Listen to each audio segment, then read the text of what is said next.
2024 లేదా 25లో డిగ్రీ లేదా బీటెక్ చదివారా? సాఫ్ట్‌వేర్ జాబ్ కోసం ఎదురు చూస్తున్నారా? అయితే కోడ్ జ్ఞాన్ 100 డేస్ కోర్సులో చేరండి. జాబ్ సాధించండి. నమస్కారం మేడం. నమస్తే.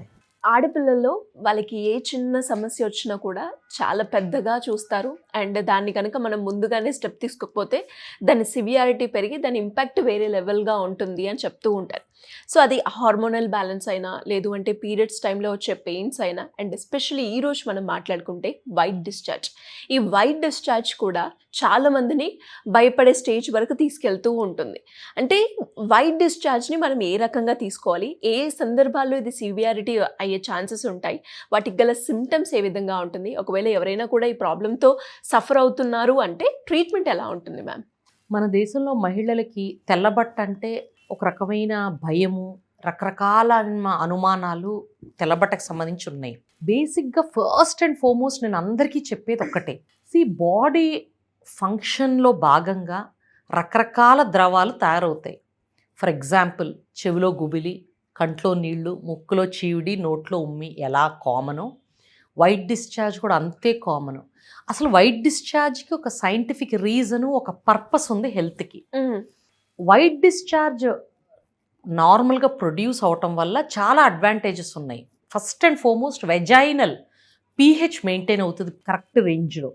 ఈ పీహెచ్ మెయింటైన్ అవటం వల్ల హెల్దీ బ్యాక్టీరియా పెరుగుతుంది, అన్హెల్దీ బ్యాక్టీరియాని ఈ ఎసిడిక్ పీహెచ్ తగ్గిస్తుంది.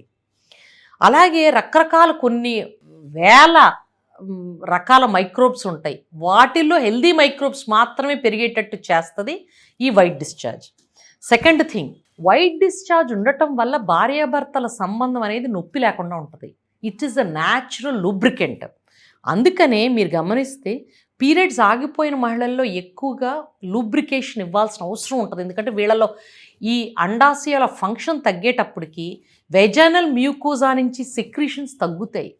తగ్గటం వల్ల డ్రైనెస్, వెజైనల్ డ్రైనెస్, మంట, ఫ్రీక్వెంట్ యూరిన్ ఇన్ఫెక్షన్స్ కూడా ఎక్కువ ఉంటాయి వీళ్ళల్లో. ఎందుకంటే ఆ హార్మోన్స్ ఎఫెక్ట్ మూత్రం పోసే నాళం యురిత్రా మీద కూడా పడి ఆ యురిత్రల్ ఫంక్షన్ కూడా తగ్గుతుంది, స్మూత్ అయ్యి దాని యొక్క స్ట్రెంగ్త్, పటుత్వం తగ్గి ఫ్రీక్వెంట్ ఇన్ఫెక్షన్స్ వచ్చే ఛాన్స్ ఉంటాయి.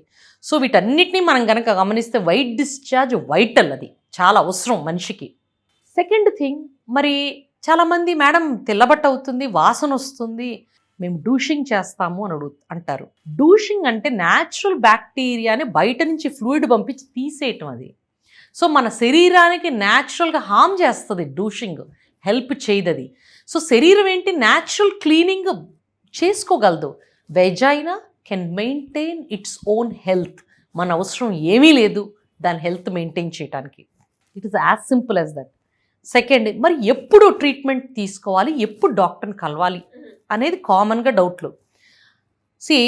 ఎప్పుడైతే కింద ప్రైవేట్ పార్ట్స్లో మంట, ఇరిటేషను మీకు అనిపిస్తుందో, లేదు వైట్ డిశ్చార్జ్ పెరుగులాగా, చీజ్ లాగా కర్డీగా ఉంటుందో, తెల్లగా అనిపించి ఎప్పుడు మంట అనిపిస్తుంటుంది, లేదా యూరిన్ బర్నింగ్ ఉన్నా, ఈ సిమ్టమ్స్ ఉన్నప్పుడు ప్లస్ ఎల్లోయిష్ గ్రీనిష్ డిశ్చార్జ్ అనిపించినప్పుడు హాస్పిటల్కి వెళ్ళటం లేట్ చేయొద్దు.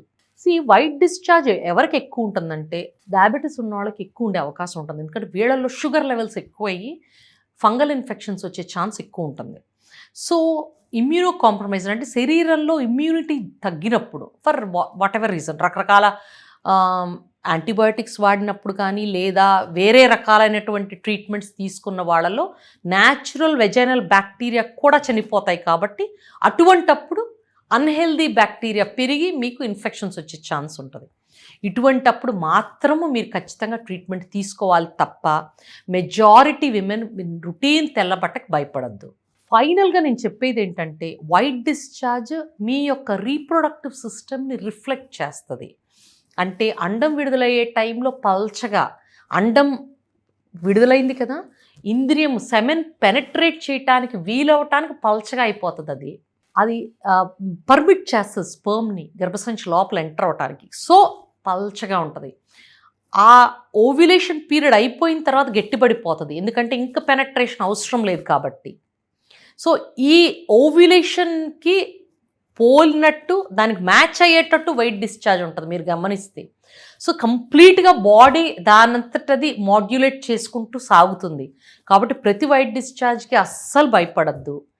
అలాగే మెచ్యూర్ అవ్వటానికి ముందు అమ్మాయిలకి వైట్ డిశ్చార్జ్ ముందు స్టార్ట్ అయ్యి కొన్ని నెలలు కొన్ని సంవత్సరాల తర్వాత రెడ్ డిశ్చార్జ్ స్టార్ట్ అవుతుంది, అంటే మెచ్యూర్ అవుతారు. ఏంటిది అంటే హార్మోన్స్ స్టార్ట్ అయినాయి పనిచేయటము, మన brain hypothalamo pituitary ovarian axis start అయ్యేది మెచ్యూర్ అవడానికి కొన్ని నెలలు సంవత్సరాలు పడుతుంది. మెచ్యూర్ అయ్యే క్రమంలో ఆ అండాశయాల్లోంచి తయారయ్యే హార్మోన్స్ రెస్పాన్స్గా తెల్లబట్ట కొద్దిగా మొదలయ్యి కొన్ని రోజుల తర్వాత మెచ్యూరిటీ వచ్చాక పీరియడ్ స్టార్ట్ అవుతాయి. సో చాలామంది భయపడతారు, మేడం వైట్ డిశ్చార్జ్ అవుతుంది మా అమ్మాయి ఇంకా మెచ్యూర్ అవ్వలేదని. కామన్ అది, కొన్ని నెలలు తర్వాత మెచ్యూర్ అవుతుందన్న దానికి సంకేతం తప్ప మీరు భయపడాల్సిన అవసరం ఏమీ లేదు. Thank you ma'am. Thank you so much. Thank you.